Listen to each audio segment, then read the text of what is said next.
Let's dig into the selection part. How can you plan that out? Because of course it's easy to be like, okay, this woman didn't work out and this guy didn't work out, but it works both ways too, right? Like, is the guy always there? Is the woman always there? Like, how do you think about that on a long enough time horizon? I think for selection, it's time plus observation will give you some clarity, right? You need to observe the behaviors, watch what she says versus what she does. Of course, in my first book, I talk about the red flags that you want to try to avoid, minimize as many as possible. If they exist, there's some of them that you could perhaps have her work on. In the second book, which comes out later on this year, I've got a chapter on green flags and sort of like the management of long-term relationships in there as well. Yep. So there's other components that you have to sort of continue to manage as time goes on. Like everybody thinks, you'll just get married in the eyes of God or a certain religion or something like that. And because the covenants are all strong and, family sets sort of boundaries and frames around that, it should all work out. You just do the right thing. And, she'll enthusiastically want to be with you into perpetuity. And it doesn't usually work out that way because women are inherently, I'm going to use the word difficult to manage over the long term for most guys, right? Most guys don't understand female nature, and it usually gets the best of them. That's why you'll see a lot of guys are like, she was enthusiastic and loved me and messaged me every day, and we had monkey sex hanging from the chandelier like 3 times a day, and it was awesome. And it's like the same guy 7 years later, after a couple of kids, is sitting down on his computer Googling, how do I get my wife to sleep with me, or signing up for the next OnlyFans girl sort of thing. So there's, so there's always going to be a standard degradation in the quality of the relationship over time. A lot of people argue, well, that doesn't necessarily have to be true. Look at me, blah, blah, blah. It's perfect. No, like every relationship goes through some form of a degradation. There's this sequence of events that men go through, which is called betatization through 1,000 concessions, right? Is what I've coined it. And they essentially get to this point where they become less attractive to their wife over a prolonged period of time because they're saying yes to too many things. They're letting her get away with too many things. Women will constantly competency test men, right? It's in their nature. If they weren't with the best guy that they could get 1,000 years ago, it could spell death for her and her kids, right? So she's constantly testing you. She wants to make sure that you've got it figured out, right? You don't have to tell her exactly what step A, B, C, and D is sort of thing, but she has to feel like, I'm going to use the word feel like, you have it all figured out. Do you think it goes both ways as well, though? No, I think that's a modern trope that a lot of modern feminists or like media or bloggers or even like YouTubers will start to say, well, if it's good for the goose, it's good for the gander. If it works for him, then what about her, sort of thing. Not necessarily like the guy, as in like it works for him. And more so like guys give up on their standards. Like I'm 28, right? A lot of guys that I went to school with that took 9-to-5 jobs, went to corporate jobs, they're like fat, broke, overweight.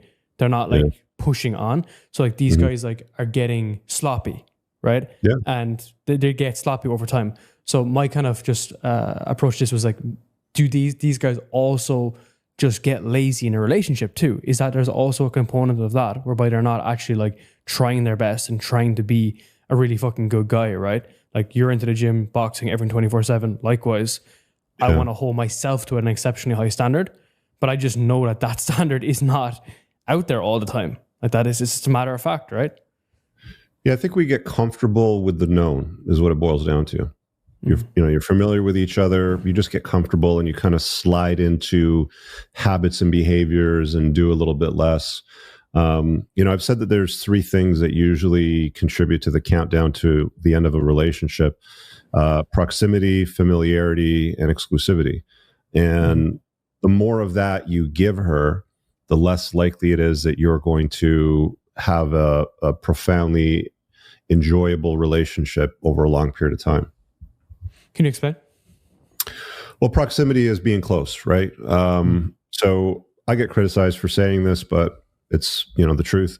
The closer you are to each other, the more you know about each other. You're very familiar with your habits. you get to know the schedule sort of thing. Like one of the most successful marriages that I've seen is run over 30 years, a good friend of mine. And I asked him, one day I said, what do you think is a contributor to the success of your marriage? Because they have genuinely, like, if you see this couple, they're in love with each other. She adores him. You can see her looking at him when he's talking about something, and she has like a sparkle in her eye over him. And he said, well, because this guy was an entrepreneur and he owned a toy company. So he was constantly flying around and going to Hong Kong and the Chinese factories and doing a lot of travel. He was out of the house about half of the month. And he said, probably the travel, probably the fact that we weren't close to each other for a lot of the months. And she basically did all the home stuff, raising the kids, like the pink jobs. And he would go out and sort of do the blue jobs, like making it rain, making the connections, being influential, making money, solving problems, sort of things. So that's the proximity component of the equation. The familiarity is like, the more a woman knows about you, again, your habits, your behaviors, where you are all the time, who you're with, what you're doing with who you're with, it erases some of the novelty. It erases some of the unknown. There has to be a little bit of competition anxiety with women when it comes to a long-term relationship, because women want what other women want. And if other women don't want you, and other men don't want to be you, then she's going to have a hard time looking at you going, oh, this guy's a giant. I love the man that I'm with, sort of thing.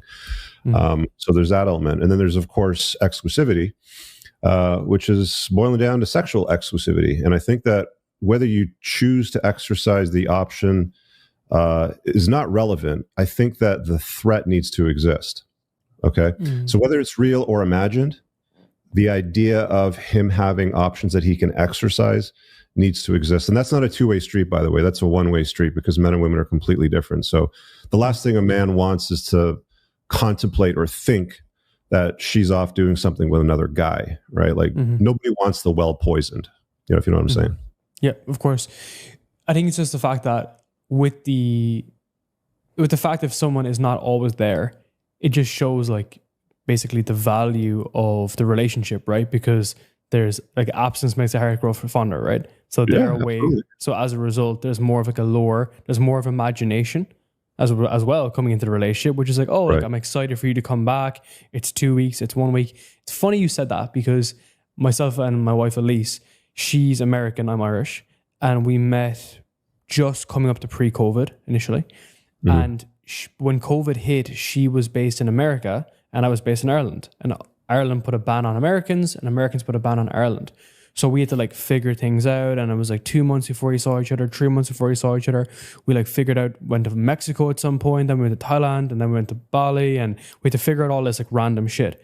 But that's what like kept things really interesting, because most people would have said long distance relationships didn't work. But it was the fact that I was focused on my podcast, I was working in consulting at the time, would you believe? But that actually added to the relationship so much. And that's an interesting dilemma, right? Whereas most people just move in with each other and then the standards drop and you become way too known with each other's different bad habits, should I say. Yeah. It's not often that a long distance relationship works, though, right? I think it only works where she sees you as her best option.